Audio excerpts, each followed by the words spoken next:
ಅತ್ಯುತ್ತಮವಾದ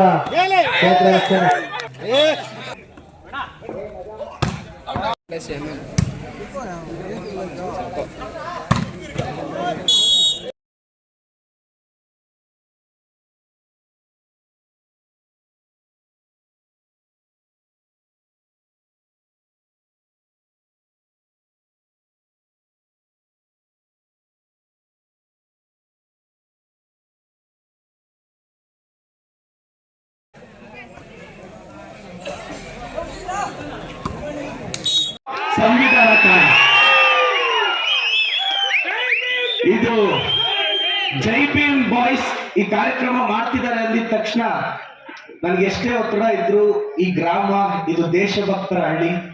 ఈ భక్తరహಳ್ಳಿ గ్రామద జన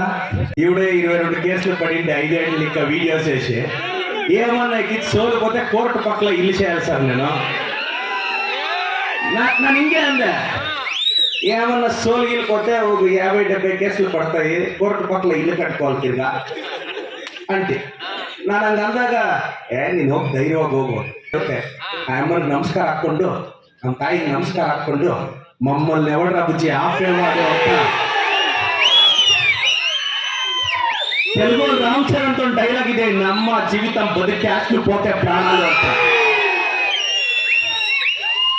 ಯಾರೇ ಆಗಲಿ ತೆಗಿಸ್ತೆ ಇವನಿಗೆ ಯಾವುದೇ ಪದ್ಧತಿ ಕಾದೋಡೋದನ್ನ ನೀನು ಎಕ್ಸಾಂಪಲ್ ಅಪ್ಪಯ್ಯ ನಾನು ಈ ಊರು ಹುಡುಗರಿಗೆ ಹೇಳೋದಿಷ್ಟೇ ನಾನು ಹೇಳೋದಿಷ್ಟೇ ಲೈಫಲ್ಲಿ ನೋಡ ಫಸ್ಟ್ ನೀವು ಯಾವ ಫೀಲ್ಡಲ್ಲಿ ಆದರೂ ಹೋಗು ಚೆನ್ನಾಗಿ ಓದಿ ರ್ಯಾಂಕ್ ಹೊಡಿತೀಯೋ ಇಲ್ಲ ವ್ಯವಸಾಯ ಮಾಡ್ತೀಯೋ ಇಲ್ಲ ಬಿಸ್ನೆಸ್ ಮಾಡ್ತೀಯೋ ಇಲ್ಲ ಡ್ರೈವಿಂಗ್ ಮಾಡ್ತೀಯೋ ಕರೆಕ್ಟಾಗಿ ಕೆಲಸ ಮಾಡಿ ಗಟ್ಟಿಯಾಗಿದ್ದಾಗಲೇ ಒಂದಷ್ಟು ಕಾಸು ಎತ್ತಿ ಬ್ಯಾಂಕಲ್ಲಿ ಹಾಕೊಂಡು ಫಸ್ಟ್ ನಿಮ್ಮ ಅಪ್ಪ ಅಮ್ಮ ನಿಮ್ಮ ಹೆಂಡತಿ ಮಕ್ಕಳ ಬಗ್ಗೆ ಕರೆಕ್ಟಾಗಿ ಯೋಚನೆ ಮಾಡು ಮಗನೇ. ನಾಳೆ ನಿಮ್ಗೆ ಹೆಚ್ಚು ಕಡಿಮೆ ಆಗಿ ICU ಬಿಸಾಕಿದ್ರೆ ಸೋಷಿಯಲ್ ಮೀಡಿಯಾ ಫ್ರೆಂಡ್ ಉಂಟಲ್ರಿ ಪೆಂಡ್ಲಾ ಬಿಡ್ಲೆ అవుతుండే ಗ್ಯಾಪ್ ಕಟ್ಟ ఎవడు ఉప్రా ఎంత పలికిరాడు ఎవడు గ్యాప్ పెట్టుకో.